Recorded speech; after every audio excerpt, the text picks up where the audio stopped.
श्री शिवाय नमस्तुभ्यम। हर हर महादेव। दोस्तों, आप सभी लोग जानते हैं कि 8 सितंबर 2024 को है भाद्रपद महीने की रविवार ऋषि पंचमी। दोस्तों, भाद्रपद महीने का जैसे हर दिन बहुत विशेष होता है, उसी तरीके से भाद्रपद महीने की रविवार ऋषि पंचमी का भी बहुत ही बड़ा और विशेष महत्व होता है। और भाद्रपद महीने की रविवार ऋषि पंचमी के दिन आप लोगों को एक दीपक वाला उपाय जरूर करना चाहिए, क्योंकि दोस्तों ये वो उपाय है जिस उपाय को करने के बाद अगर आपके घर परिवार में आपके ऊपर किसी भी तरह की दुख और परेशानी चल रही है, चाहे वो तरह की हो, धन से जुड़ी हुई हो या रोग और बीमारी से जुड़ी हुई हो या आपकी नौकरी से जुड़ी हुई हो या आपकी कोई परीक्षा से जुड़ी हुई हो, किसी भी तरह की अगर आपकी दुख और परेशानी चल रही है तो इस एक दीपक को वाले उपाय को करने से दोस्तों इस रविवार ऋषि पंचमी के दिन आपकी सारी दुख और परेशानी दूर हो जाती है। दोस्तों, कई बार ऐसा होता है कि हमारे जो पितृ होते हैं वो हमसे नाराज होते हैं, पर हमें पता भी नहीं चलता है कि हमारे पितृ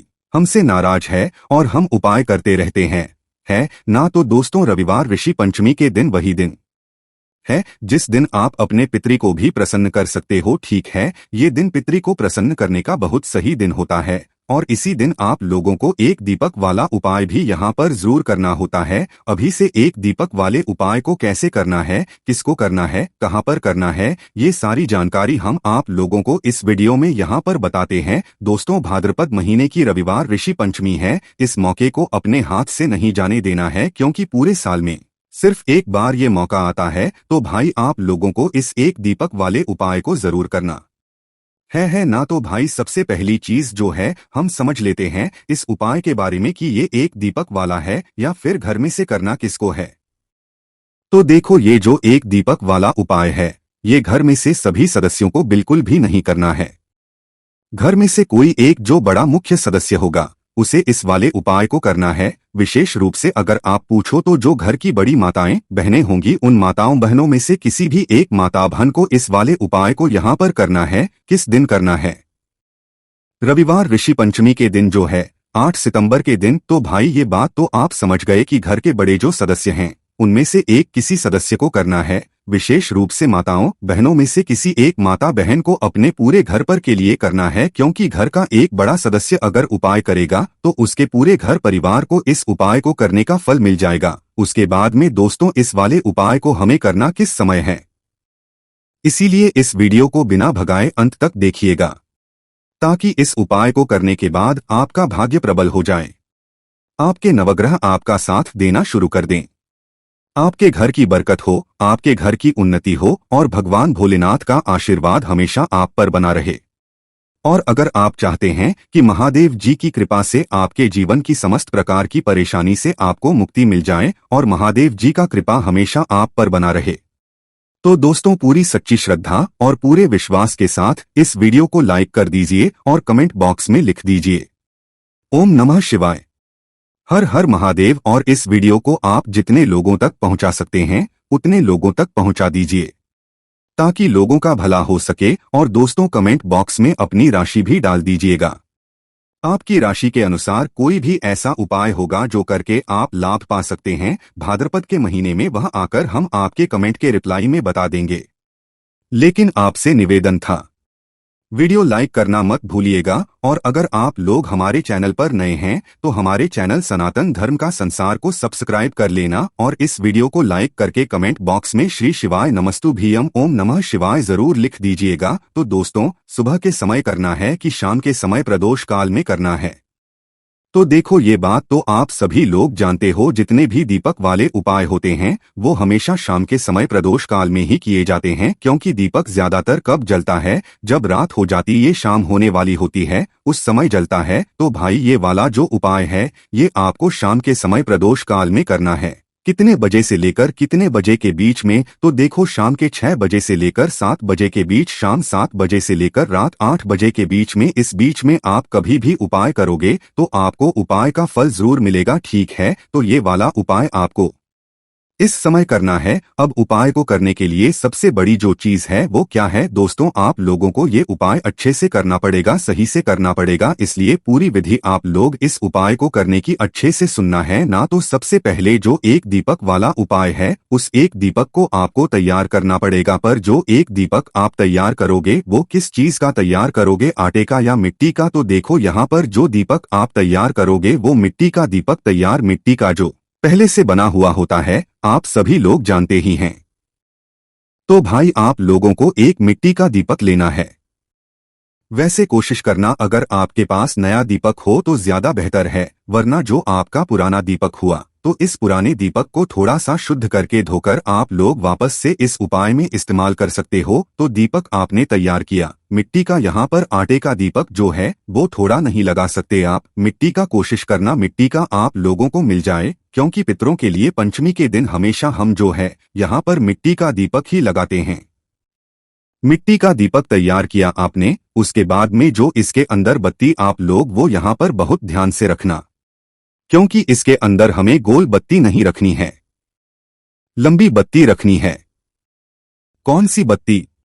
लंबी बत्ती। जो लंबी बत्ती होती हमेशा पितरों के लिए जब आप कोई बत्ती लगाओगे तो ध्यान रखना वो हमेशा लंबी बत्ती होती है, गोल बत्ती नहीं होती है। तो इस दीपक के अंदर आप लंबी बत्ती रखोगे, क्या डालोगे? और इसके अंदर शुद्ध देसी गाय का घी। शुद्ध देसी गाय का घी बोलने का मतलब ये है कि कई सारे लोग भैंस का घी भी डाल सकते हैं, कई सारे लोग बाजार का मिलावटी घी भी डाल सकते हैं।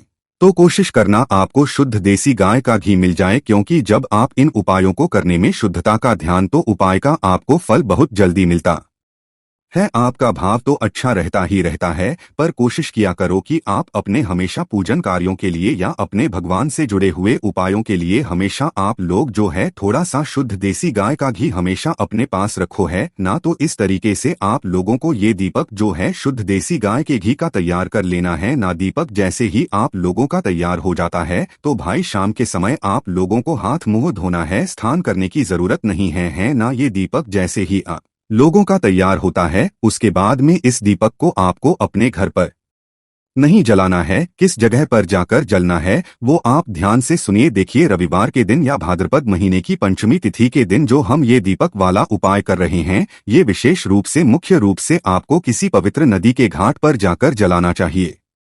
पवित्र नदी का घाट आप समझ रहे हैं, जो पवित्र नदी हो, जो जल बह रहा हो है ना, उस पवित्र नदी के घाट पर आप लोगों को ये जल जो दीपक है ये जाकर जलाना चाहिए।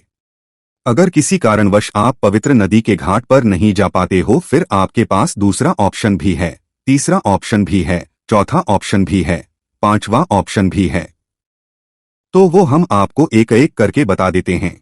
बाकी विधि है दिया जलाने की, वो एक सी रहेगी। तो पहले आप लोग ये विधि सुन लो है ना। तो सबसे पहले चीज दोस्तों, अगर आप लोगों के घर के आसपास कोई पवित्र नदी है जो बहते हुए जल हो, भाई वो पवित्र नदी है, तो भाई आप लोगों को वहीं पर ये उपाय करने के लिए जाना चाहिए। वैसे तो अभी बारिश हो रही है, सभी नदियां हैं यहाँ पर आप लोगों को बहती हुई नजर आएंगी। तो अगर आप किसी पवित्र नदी के पास जा सकते हो तो वहां पर जाना, या पवित्र नदी के पास ना जा सको तो आपके घर के आसपास अगर कोई बावड़ी या कुआं हो, कुआं आप जानते हो ना, बावड़ी या कुआं, तो भाई वहां पर भी आप लोग इस उपाय को करने के लिए जा सकते हो। अगर ये भी ना हो तो भाई अगर आपके घर के तालाब या सरोवर हो है ना, जहां पर जल भरा होता है, तालाब होता है, सरोवर होता है, वहां पर भी आप लोग इस उपाय को करने के लिए जा सकते हो है ना। इसके बाद भी आप लोग और स्थान पर जा सकते हो, पर इन तीनों स्थान पर पहले आप लोगों को मुख्य रूप से जाना चाहिए, किसी एक ही स्थान पर जाना है और एक ही दीपक को लेकर जाना है, ठीक है। बस आप लोगों की यहाँ पर ऑप्शन मिल चुके हैं कि भाई आप इस स्थान पर नहीं तो इस स्थान पर जा सकते हो ना। तो भाई विधि के इस दीपक को लगाने के लिए वो सबसे पहले आप लोग यहाँ पर सुन लो। देखो, चाहे आप नदी के पास जा रहे हो, चाहे आप बावड़ी कुएं के पास जा रहे हो, चाहे तालाब सरोवर के पास जा रहे हो, वहां पर जाकर एक बात का ध्यान रखना, जो दीपक आप लोग जला रहे हो ये दीपक आपको जल के अंदर प्रवाहित नहीं करना है, जल के अंदर नहीं जलाना है। नदी के पास में या कुआं बावड़ी के पास में, तालाब सरोवर के पास में एक अच्छी सी जगह देखना है, क्योंकि ये घाट पर जलाना है। ये दीपक आपको है ना घाट पर है ना जल के अंदर नहीं जलाना है, ना तो वहीं पर एक अच्छा सा घाट देखना, एक अच्छी सी जगह देखना, चाहे नदी के अंदर जला रहे हो, नदी के पास में जला रहे हो, चाहे बावड़ी के पास में जला रहे हो, चाहे तालाब सरोवर के पास में जला रहे हो, एक अच्छी सी जगह देखना, उस जगह पर बैठ जाना। ठीक है, उस जगह पर बैठने के बाद दोस्तों क्या करना है, सबसे पहले आपको दक्षिण दिशा देखना है, क्योंकि ये जो दीपक है ये लंबी पत्ती का हमने तैयार किया है। लंबी पत्ती का जो ये दीपक है ये हमें दक्षिण दिशा की तरफ करके जलाना है। तो सबसे पहले वहां पर दक्षिण दिशा का पता करना, या तो अपने मोबाइल में देख लेना कि भाई दक्षिण दिशा किस तरफ होती है।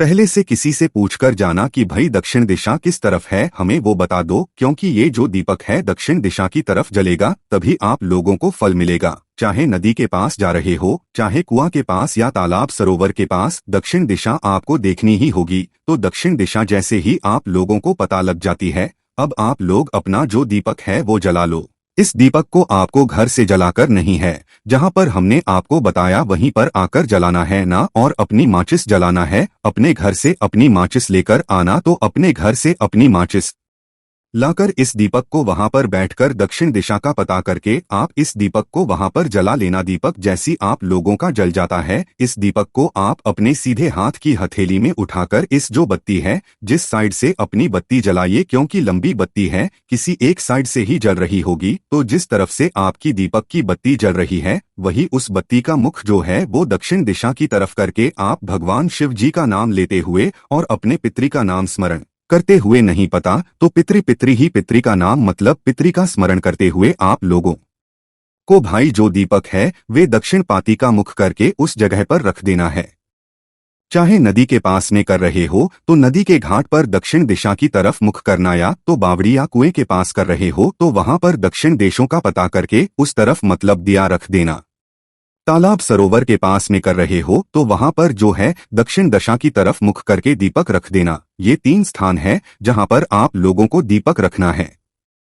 दीपक जैसे ही रख दे तो उसके बाद भगवान से प्रार्थना करना कि भगवान है हमारे पितरी, अगर हमसे कोई आपसे मतलब गलती हो गई हो तो हमें उसके लिए क्षमा करना, और से अगर कोई आगे गलती हो रही है या पीछे कोई गलती हो चुकी है तो उसके लिए हमें क्षमा करना, और भगवान शिव जी का भी आप नाम स्मरण करना और भगवान शिव जी से वही प्रार्थना भी करना कि भगवान शिव हमारे पितरों का आप हमेशा ध्यान रखना, उनकी रक्षा करना, उनके ऊपर अपना आशीर्वाद बनाए रखना। जब आप अपने पितरों के बारे में सोचोगे तो अब आप वो आपके बारे में सोचेंगे और आप सारे दुख और परेशानियां अपने आप दूर हो जाएगी। ठीक है, तो देखो ये तो बात हो गई 3 जगह की, हमने आपको 3 जगह बताई जिनमें से किसी एक जगह पर जाकर आप लोगों को अपना ये जो दीपक है ये जलाना है। पर अगर कोई अपने घर से ये बाहर ना जा सके, इन 3 जगहों पर भी ना जा सके, तो करना है विधि एक ही रहेगी दीपक जलाने की। पर अगर इन 3 जगहों पर भी ना जा सको तो कोई एक आप लोगों को और हम जगह बता रहे हैं, उनमें से कोई एक जगह पर भी आप जाकर आप लोग अपना ये वाला उपाय कर सकते हो। तो देखो, जो चौथा स्थान है वो है बेलपत्री का पेड़,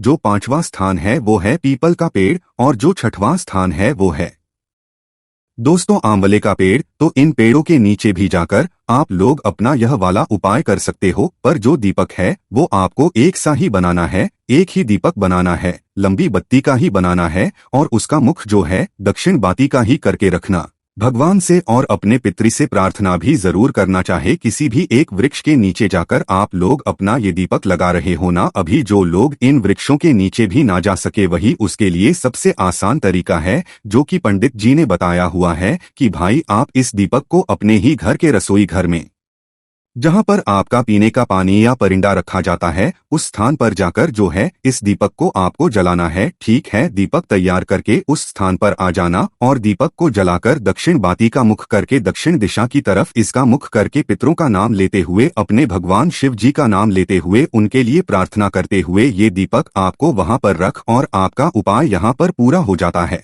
अब ऐसा मत करना कि हमने आपको रसोई घर का बता दिया तो सिर्फ आप रसोई घर में ही यहाँ पर उपाय करो। अगर आप लोग किसी कारणवश नदी में नहीं जा पा रहे हो, बावड़ी तालाब में नहीं जा पा रहे हो, या मतलब सरोवर या तालाब में नहीं जा पा रहे हो, तो उस जगह पर फिर आप लोगों को वृक्षों के नीचे जाना है। अगर वृक्ष के नीचे भी नहीं जा पा रहे हो किसी कारणवश, तो फिर आप लोग अपने घर के रसोई घर में ये वाला उपाय कर सकते हो। हाँ, पर अगर आप लोग नदी बावड़िया तालाब के पास में जा सकते हो तो वहां पर जाना है, या वृक्ष के नीचे जा सकते हो तो वहां पर जाना, पर नहीं जा पा रहे हो तो फिर आखिरी में फिर अपने घर के रसोई घर में जाकर इसे वाले उपाय को आपको करना है। और इस एक दीपक वाले उपाय को करने के बाद आप खुद देखना कि भाई आपके जीवन में जो दुख और परेशानी चल रही थी उसमें कितना जो है अंतर यहाँ पर पड़ चुका है। क्योंकि इस उपाय को करने के बाद हमें फल बहुत जल्दी मिलना शुरू हो जाता है। क्योंकि बहुत सारी चीजें जो है हमारे पितरों की वजह से ही हो रही होती है, क्योंकि हम हमारे पितरों के बारे में कुछ नहीं सोचते हैं, उनके लिए कभी प्रार्थना नहीं करते हैं, तो भाई वो हमें दुख देते हैं। इस वजह से जब आप ये उपाय करोगे तो आपके पितरी आपसे खुश होंगे। खुश होंगे तो भाई वो आपके जीवन में कोई दुख और समस्या नहीं लाएंगे, वो हमेशा आपको जो है खुशियां ही खुशियां देंगे। और दोस्तों ये जो पंचमी है भाद्रपद महीने में पड़ने वाला सबसे बड़ी पंचमी है, क्योंकि ये रविवार को गणेश चतुर्थी के ठीक बाद में पड़ रही है। और आप सभी लोग जानते हैं कि ये जो 4 मास होते हैं ये भोलेनाथ को बहुत अधिक प्रिय होते हैं, जिसका बहुत ही बड़ा और विशेष महत्व होता है। और ऐसा दिन पूरे साल में सिर्फ एक ही बार आता है। और दोस्तों आप सभी लोग जानते हो रविवार पंचमी का अगर सबसे बड़ा कोई उपाय है तो वो एक चावल के दाने वाला उपाय है। तो दोस्तों इस रविवार पंचमी के दिन आप लोगों को इस एक चावल के दाने वाले उपाय को जरूर करना है। बहुत सारे लोग होंगे जिन लोगों ने इस उपाय को ना किया हो, मतलब पूरा साल निकल गया उन्होंने किसी भी दिन इस चावल के दाने वाले उपाय को ना किया हो। पर दोस्तों आप पास एक आखिरी मौका बचा हुआ है जो कि 8 सितंबर के दिन है। तो इस दिन आप लोगों को इस वाले उपाय को जरूर कर लेना है। भले ही आपने पूरे साल भर इस उपाय को ना किया हो, पर अगर आपने इस भाद्रपद महीने के रविवार पंचमी के दिन अगर इस वाले उपाय को कर लिया तो आपको इस उपाय को करने का वो फल मिलेगा जिसकी आपने कभी कल्पना भी नहीं करी होगी। इसीलिए आप लोग इस वाले उपाय को एक बार जरूर कर लेना ताकि आपके हाथ से यह मौका ना जा सके और आपको इस उपाय को करने का फल मिल सके। दोस्तों यह उपाय पंडित जी ने अपनी अभी की ही शिव महापुराण की कथा में बताया है, जिस उपाय को आज हम आपको बहुत अच्छे से समझाने वाले हैं। इस वीडियो को देखने के बाद इस उपाय को समझने के लिए आपको कोई और वीडियो को देखने की जरूरत नहीं पड़ेगी। तो चलिए दोस्तों उपाय को शुरू करते हैं। देखिए ये इस भाद्रपद महीने के रविवार के दिन यह इतना खास होता है, इतना महत्व होता है, देखा गया है कभी कभी बड़े बड़े पूजा पाठ अनुष्ठान से जो मनोकामना पूर्ण नहीं होते वो भाद्रपद महीने के दिन एक छोटे से उपाय करने से ही आपकी मनोकामना पूर्ण हो जाती है। और बहुत सारे लोगों ने इस उपाय को किया भी है और उनको इस उपाय को करने का फल भी जरूर मिला है। अगर आप लोग भी इस उपाय को करना चाहते हैं तो आप इस उपाय को पहले अच्छे से समझ लेना, सुन लेना, उसके बाद करना, आपको का फल जरूर मिलेगा। और इस उपाय को कर लेने से आपके घर में चाहे किसी भी प्रकार की दुख और समस्या क्यों ना चल रही हो, आपको उसका कारण भी नहीं पता है कि भाई ये समस्या किस कारण से चल रही है, उसका कुछ भी कारण हो सकता है, जैसे पितृ दोष हो सकता है या किसी भी तरह का मंगल दोष भी हो सकता है। तो इस दिन आप लोगों को यह वाला उपाय कर लेना है। यह एक ऐसा उपाय है जिस उपाय को अगर किसी विशेष दिन पर किया जाए तो भाई उस दिन का जो है वह तो हमें मिलता ही मिलता है, पर हमने उस दिन पर इस एक चावल के दाने वाले उपाय को किया है तो हमें उससे भी बड़ा फल मिलता है, और फल बहुत जल्दी मिलता है क्योंकि आप इस उपाय को बहुत ही बड़े और विशेष दिन पर कर रहे हो। तो चलिए अब उपाय के बारे में बात करते हैं, लेकिन उससे पहले आप लोगों को यह जानना आवश्यक है कि आखिर यह उपाय किस समय करना है, किसको करना है और कैसे करना है। तो चलिए हम आगे आप वीडियो में एक एक करके बता देते हैं, लेकिन उससे पहले अगर आप लोग हमारे चैनल पर नए हैं तो हमारे चैनल को सब्सक्राइब कर लेना और इस वीडियो को लाइक करके कमेंट बॉक्स में श्री शिवाय नमस्तुभ्यम ओम नमः शिवाय जरूर टाइप कर देना। तो दोस्तों इस एक चावल के दाने वाले उपाय को हमें इस पंचमी के दिन कैसे करना है, किसको करना है, किस समय करना है और कहां पर करना है, ये सारे सवालों के जवाब आपको इस वीडियो में मिल जाएंगे। और जो ये वीडियो देखेगा भाई उस एक चावल के दाने वाला उपाय जरूर करना चाहिए, क्योंकि इस दिन चावल के दाने का भी बहुत ही बड़ा और विशेष महत्व होता है। और जब बात आ जाए एक चावल के दाने की तो ये सोने पे सुहागा वाली बात हो जाती है और ये एक बहुत ही बड़ा उपाय हो जाता है इस रविवार पंचमी का। तो अब दोस्तों इस एक चावल के दाने वाले उपाय को आखिर करना किसको है? सबसे पहले हम लोग वो बात जान लेते हैं। तो देखो, घर की जो बड़ी माताएं बहनें होती हैं, उन माताओं बहनों में से भी एक बड़ी माता बहन इस वाले उपाय को कर सकती है। और दोस्तों, अगर आप चाहे तो अपने घर में से सभी सदस्यों को भी इस उपाय को करवा सकते हैं। अगर किसी व्यक्ति की खुद की कोई मनोकामना है, खुद की कोई दुख और परेशानी है जो कि वह अपने लिए ही करना चाहता है इस वाले उपाय को, तो वह खुद अपने लिए भी कर सकता है। बाकी अगर कोई घर में से ऐसा है जो कि अपने पूरे घर परिवार की सुख और शांति के लिए यह वाला उपाय करना चाहता है, वह भी कर सकता है। उसमें भी कोई दिक्कत वाली बात नहीं है। कहने का मतलब यह है कि इस उपाय को हर एक सदस्य भी कर सकता है और पूरे घर परिवार के सदस्य के लिए घर की बड़ी माताओं बहनों में से कोई एक माता बहन भी कर सकती है। माताएं बहनें अगर घर में उपस्थित ना हो या वह यह वाला उपाय ना कर पा रही हो, तो फिर घर का कोई बड़ा सदस्य भी इस एक चावल के दाने वाले उपाय को कर सकता है। चाहे फिर वह पुरुष ही क्यों ना हो, उसमें कोई भी वाली बात नहीं है। अब दोस्तों, इस एक चावल के दाने वाले उपाय को हमें करना कहां पर है? देखो, इस उपाय को हमें मंदिर में ही करना है। बहुत सारे लोग प्रश्न करते हैं, हर एक उपाय को करते समय क्या हम इस उपाय को घर पर कर सकते हैं? तो इस वाले उपाय को आप घर पर नहीं कर सकते हो। इस वाले उपाय को करने के लिए आपको शिव जी के मंदिर ही जाना पड़ेगा। उसके बाद में दोस्तों, जो अगला प्रश्न निकल कर आता है वो ये आता है इस उपाय को लेकर कि आखिर इस उपाय को हमें किस समय करना है? सुबह के समय करना है कि शाम के समय करना है? तो देखो, इस वाले उपाय को आप लोग सुबह के समय भी कर सकते हो और शाम के समय प्रदोष काल में भी कर सकते हो। अब अगर आप पूछो कि भाई सबसे उत्तम समय कौन सा रहेगा इस एक चावल के दाने वाले उपाय को करने का, तो हम आपसे बस यही कहेंगे कि इस उपाय को आप सुबह के समय करेंगे तो ज्यादा बेहतर होगा।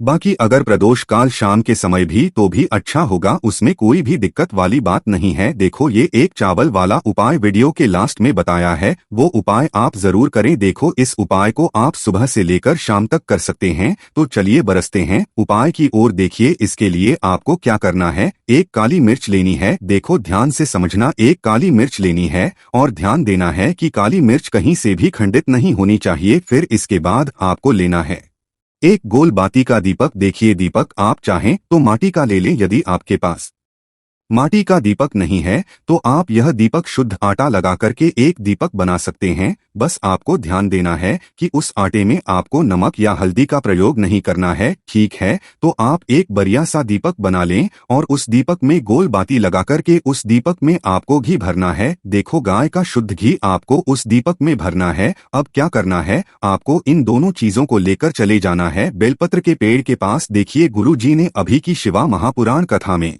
भी बताया था, जो भी व्यक्ति प्रदोष काल में जो भी एक दीपक प्रज्वलित कर देता है उसके घर पर धन की कमी नहीं हो सकती। देखो, यदि आपके घर के आसपास कहीं बेलपत्र का पेड़ नहीं है या घर से काफी दूर पड़ता है और आप जा नहीं सकते, तो आगे हम ये भी बताएंगे कि कैसे इस उपाय को करना है। अगर बेलपत्र वृक्ष ना हो तो देखो, अब आपको प्रदोष काल में इन दोनों चीजों को लेकर चले जाएं बेलपत्र के पेड़ के पास में। अब क्या करना है, सबसे पहले आपको उत्तर दिशा की ओर मुंह करके आपको खड़े हो जाना है और जो आप दीपक लेकर गए हैं उससे आपको बेलपत्र की जड़ में प्रज्वलित करना है।